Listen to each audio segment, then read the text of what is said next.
up, folks? It's the third episode of Sports Hotline, the podcast with Ernest Robinson. Please like, comment, or share the show. The show is on X at erob87ernest. That's EROBB87ernest. We're on Facebook by the name of the show, Sports Hotline, the podcast with Ernest Robinson. And we're on YouTube at Sports Hotline, the podcast 87. Now, in today's episode, we meet the defending SIAC Champion Benedict College Tigers. The Tigers went undefeated last year, 11-0, winning their conference championship. They eventually lost in the playoffs to Wingate College. Now, if you've ever heard Tiger head coach Ernest speak, he's an impressive guy. But what's even more impressive are the Tigers he sends out on the field. So you guys, and of course you carried a lot of the load last year. Talk about coming off last year's championship season and trying not to remember last year and refocus this year and this year. How has that been for you guys as a team? Well, Coach Berry's been preaching at all training camps so far that it's about the hunter and not hunted mindset. We're trying to keep it to where we realized what we accomplished last year, and we realized how big it was, not just for us as a team, but the school and the program and the city as a whole. And so what we're trying to do now is just make sure all the guys, especially us, the newcomers that came in, make sure that we're all locked in on the new goal, the new prize, which is this season coming up in hand. So we have a lot of – it's some times where some guys that get a little complacent. We've had a lot of celebrations since last year so far, but right now Coach Berry is keeping it thick in our minds that this is a new team. But we can't celebrate. We can't go off what the last year's team did. Even though we got a lot of returners coming back, there's still something new that we got to accomplish. So we all got that mindset of hunters not hunted. So we're keeping that in our head strong. You know, and again, that was going into my second question, because how, as you see your teammates, and you know your teammates, you guys have gotten close, you know each other, and you can feel when some folks are maybe kind of continuing to enjoy the fruits of winning the championship. Yes, has that been a difficult process in getting other guys to buy in? No, sir, not really, because of the leaders on our team. We have some great guys who are at the head of this thing. We got guys like KP, guys like Loobert, CJ, Starks, and all those guys. They're just born leaders, natural born leaders. And so when you got guys like that at the realm, it makes it easier for the guys below us and to really just hone in to realize what we got to do in order to get this thing back and accomplish more in reality, because we feel like we left a lot on the field last year in that playoff game against Wingate. And so we know the real goal now was further in the SIAC Championship. Let's talk about last year, of course, in the game against Wingate. What do you think now going back into that as you go into the season and you went across that journey one time?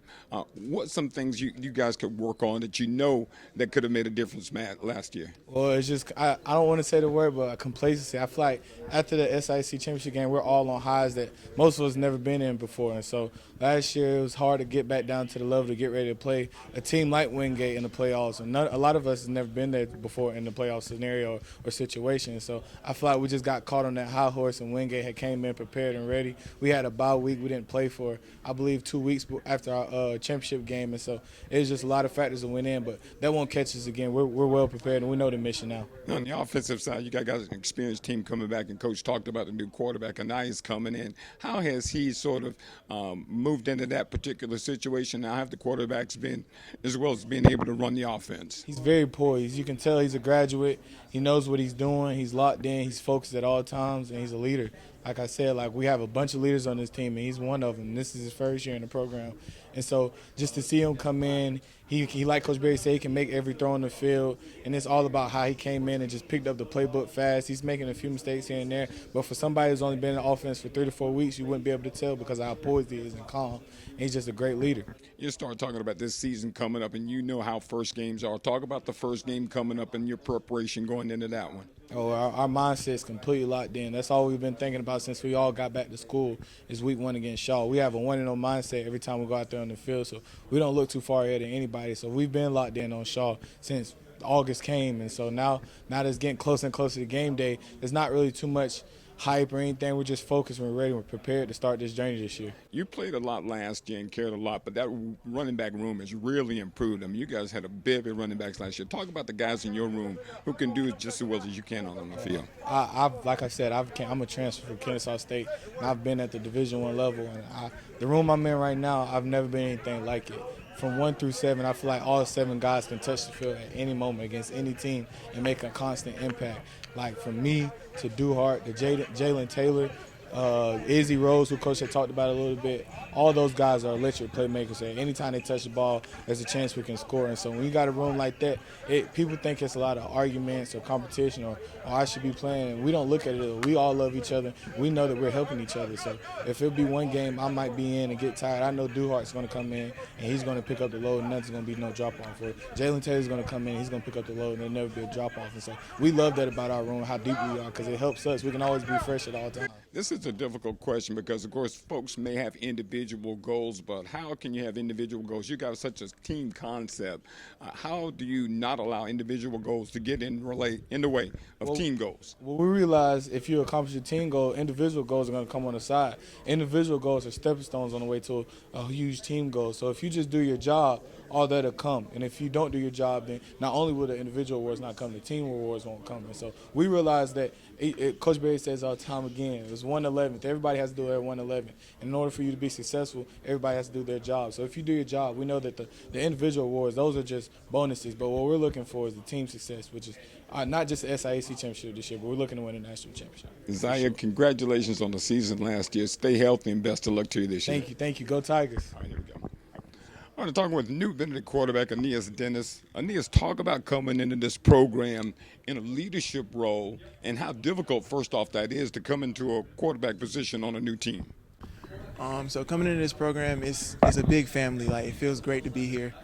Coming into a leadership role is something that you got to get used to, especially being the new guy. So you got to get everybody to rally behind you and be able to lead from the front, show what you can do. So then everybody else will follow behind once they see that you can lead and that you're producing on and off the field. What was your attraction to Benedict? What got you in making the decision to come to play for Benedict? Coach Berry, honestly. He's a great guy. He cares about you. He shows everything from the jump. There's no hidden anything. He's up front. And I feel like honesty in a coach is something big, and that's what pretty much everybody on this coaching staff has. You start talking about the program. Of course, they went undefeated last year. Kind of hard to top being undefeated. Of course, you've got some goals as well from the standpoint of you weren't on that team, having to repeat. Is there any pressure you feel going into this situation? No, sir. So the way Coach Berry goes about it is he says he doesn't worry about pressure because we prepare. Preparation, as long as you prepare, the pressure isn't going to be there because you already know that you're prepared, and when the moment comes, you're ready for it. How does this situation compare to where you've played before in the past? I'm talking about coaches, players, just the environment, that sort of thing. I feel like everywhere I've been has been a family, but this is it's a different kind of family. It's run differently.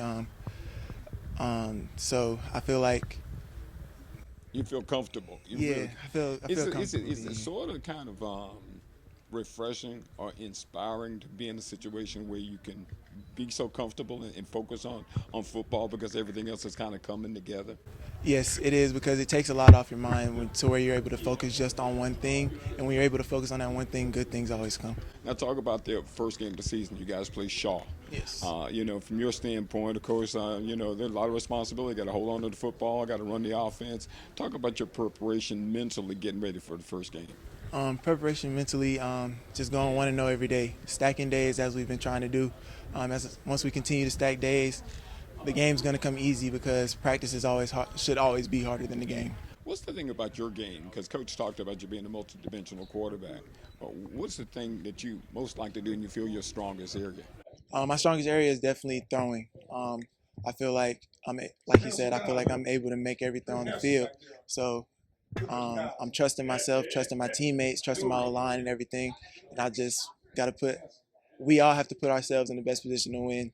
Yeah, let me ask you about that receiver room now and those guys in the receiver room, because I know you work closely with them. Yes, sir. Talk about the receivers and those guys you'll be throwing to. So we have a great set of receivers, all of them. They all work hard. They all very confident in what they can do. I'm very confident in what they can do. And throughout the season, throughout these weeks coming up, we just got to get the timing down, get everything together, and we're going to be good. Nice. I'm excited for you. Welcome to Benedict, and good luck this season. Thank you. But I wasn't sure. Okay, no, so Loobert, Denelus, of course, All-American football player. Tell me about your background, though, and when you talk about your journey to the United States. Yes, I was born and raised in Port-au-Prince, Haiti, up until I was 9 years old. And then there was a huge earthquake in 2010, and we moved here about 2 months later to Naples, Florida. And then found out about the game of football in like 5th grade. Tried to get my parents to put me in organized football. That was kind of tough. They didn't really like the sport because it was so physical. Finally was able to convince them 2 years later in 7th grade, and they finally was able to do it. Now, tell me about your high school career and that sort of thing, and what doors did football open for you? High school, Naples. I went to Naples High School. We had a great defense. We had a great team, really. Had a great defensive coordinator, Coach Sam Dollar. Some great coaches over there, Coach Martin. They really taught me what it's like to be part of a team, part of a system, and what it's like to do your job and really just hunt every day. Now, coming to Benedict, how big a decision was it you to come to Benedict, and talk about your experience so far? And, of course, you're off the charts as far as a ball player in this program, but talk about your journey here at Benedict. It was a huge decision. It was a familiar face. I knew Coach Jordan O'Daffer from my previous university, so I kind of was familiar with the defense. And then once I got having conversation with Coach Barry, he was a great man of God. He was a great role model, and he was very convincing, as you guys can tell, a great motivator. So him talking to me on the phone made the decision a lot easier for me. And you look at your stats. I'm not looking at them right now, but you were way double digits in tackles for losses, way double digits in sacks. Talk about your success and how that has come to you from the standpoint of being able to deal with that, because there's a lot of pressure with your success. Yes, sir. As I've recently learned over the summer, pressure is a privilege, so I'm trying to take that into account. But really, a lot of my success has just come from me just following the system that Coach O'Daffer has put in place, that Coach Barry has put in place, and really just trusting my teammates, because they help me to make plays and I help them make plays, and I also have 10 other guys who are out there hunting with me. So if I don't ever make the play, I know that I got 10 other guys who are definitely going to make the play. How much pressure is it on this team? You went undefeated last year. You don't get any better than undefeated, but I guess the loss against Wingate was disappointing. But you guys are in that ball game. What did you guys learn from that experience against Wingate and the undefeated season going into this season? We learned definitely about the little things. There were certain mistakes that we were making throughout the season, minor mistakes that eventually kind of caught up to us. So now it's about focusing on the smaller details, like Coach Barry talked about earlier. It's about discipline and leadership, and that's kind of what the focus on for this season. So if we can just focus on little things of discipline, and we can have the older guys who are already here be able to lead the newer guys, we're going to take it to the next level. It's so easy to look at your stats and talk about your stats and what a great football player you are, but from what I understand, you do very, very well in the classroom. Talk about how important and how much pride you take in your academic success. I take a lot of pride in that. Like I said, I am Haitian, so I do have Haitian parents. Football puts a smile on their face, but A's definitely puts a bigger smile on their face. So that's kind of who I do it for, because I know how happy it makes them. So it makes it easier for me to go hard in the classroom. What's your major and what's your most favorite thing about the classroom? I'm a psychology major with a minor in sports management. One of the favorite things about my major is like it's easy to learn, because sometimes it doesn't feel like learning, because it's about the brain, it's about human behavior and our natures and stuff like that. So it never feels like I'm actually learning in the classroom. It just feels like I'm really just learning about myself and my brain. So talk about preparation for the season now, and how do you feel individually yourself coming into this season? I feel great so far. Been trying to take care of the little things, stretching, taking weight room more serious, a lot of film watching. We're planning to do a lot of film watching as a group, as a D-line, and really just making sure that during our scouting reports and during our scouting weeks that we take those days serious, and we just take care of the little things. Well, Loobert, it's a pleasure for me to talk with you finally. Wish you nothing but the best, and we're looking forward to talking with you again over the course of the season. I appreciate you. Bless you. Coach, the obvious question, of course, is complacency, not having it. I know it's not allowed in this program. How has that battle been since you won the championship and then finished the season in the playoffs? Well, great year. 2022? That was an amazing season. But they are so focused and locked in on this season. You know, I know that that's a hungry bunch. They talk about, are you hunters or hunted? Well, we still look at ourselves as hunters. You know, we're having the mindset, we know from whence we come, and we know where we're trying to go. So they're focused and locked in. There's absolutely no signs of complacency amongst this group. They're focused and they're locked in on this 2023 season. You had to go out and get some experience at quarterback, because you know what it takes to go deep into the playoffs. And you got to have more than one quarterback, and you talked about that today. Talk about Aeneas and what he can bring you early in this season as far as stability at quarterback. Well, Aeneas has a lot of experience. I mean, he's played a lot of ball, so the game won't be too fast to him. I mean, he's played in the league that was a high talented league in the Gulf South Conference, so he has exceptional talent. Like, his arm talent is very, very special. Like, he can really pass the football. And I think that gives us a chance because as strong as we are in the running game, you know, with the running backs that we have returning, you know, if you have a good passer as well, now you have balance. So I believe more than anything, he's going to provide where we are able to stretch the field vertically and also make people defend the field all 53 in the third wide. So he has the ability to make every throw. Not to take anything away from the SIAC, because you're going to have some challenges in the SIAC because folks are going to come after you. Benedict is not going to slip up on anybody. But what did you learn last year as a coach from the standpoint of what your team needed to do to compete, not only in the SIAC, but in the country as far as Division II football? Well, we have a hunger right now. Last time I checked, last time we played, we lost. So we know that we want to go further, and we want more. There's more to get, and you know, although the SIAC is going to be ready to go, I mean, like you say, we know what time it is, and our guys are focused on that. But as long as we're prepared, we don't worry about pressure. We just worry about preparation. Last time I checked, proper preparation prevents poor performance. So we got to make sure we're prepared every day, and our young men will be prepared. Because why? Because we got great coaches, and the coaches will make sure that they're going to put them in position to be successful, and it's up for the young men to go out and do it. One thing that was consistent with your team last year was on the defensive side of the football. You were able to control most teams that you played. How do you continue that on the defensive side this year? Well, our defense is probably pretty much returning intact. I mean, we lost 2 safeties from last year and 1 D lineman that played a significant amount. So we're returning everybody, and they were top 10 in the country. And I think they're number 7 in the country in total defense, number 3 in pass defense. And I believe overall, man, you're talking about a team that's coming back. Most of our guys are back on defense. So and we've added some really good pieces of the puzzle that can take us to the next level. So I'm really, really excited about our defense staff, and what we have to offer in terms of coming into 2023. You know, I cannot mention your defense without mentioning Loobert, who's just an impressive young man. Talk about his presence on your defense and what he means to the other guys on the team. Loobert Denelus is special. He really is. He's a special young man and a special talent. He plays with amazing motor. He doesn't say a whole lot. He's a man of few words. But when he gets on that field, he speaks very loudly, you know, in terms of his actions and his play. So super excited about Loobert. He leads by example. He leads by example in the classroom, in the weight room, and on the football field. And he's going to make a lot of plays for us in the 2023 season. You know, people don't talk a whole lot about special teams. You mentioned special teams. That was going to be my question to ask you, because you had a very, very good special teams last year. But you know how much of a factor that can play and how that can be an edge. And you seem to have gone out and got a couple guys who's really going to come in and have an impact automatically. Absolutely. That's a third of the game. So there's offensive third, defensive third, special teams a third. And that's led by young man, our special team coordinator, Kevin King. He does an awesome job with those guys. And he has a complete buy-in from the entire team. See, when you're the special team coordinator, it's just like being a head coach. Exactly. Because you're in front of everybody all the time. So he leads that group. But we went and signed some talented individuals. Tom Piccirillo is very accurate.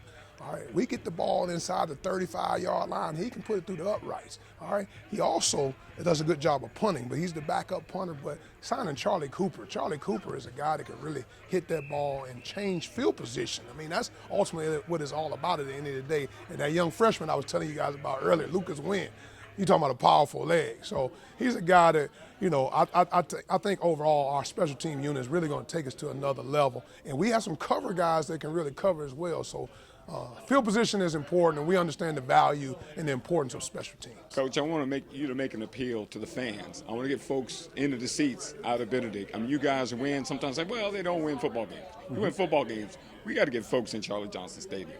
Absolutely, and that's one of the goals of mine, man. This community has been great. We want to get the whole community of Columbia, South Carolina, to come out and support us. You know, we have something special. It's not like we don't have a great product to sell. So come on out. Bring your families, bring your loved ones, and come enjoy some really good Benedict College football. Well, Coach, I appreciate your time. Best of luck, and hope to see you over the course of the season. Thank you so much, man. God bless you. Go Tigers. Appreciate you, Coach. Appreciate you. Well, I hope you enjoyed this episode of Sports Hotline, the podcast with Ernest Robinson. Please tell somebody. We're on X at erob87ernest. That's EROBB87ernest. We're on Facebook by the name of the show, Sports Hotline, the podcast with Ernest Robinson. And we're on YouTube at Sports Hotline, the podcast 87. Until next time, I'm Ernest Robinson for Sports Hotline, the podcast with Ernest Robinson. So long, everybody.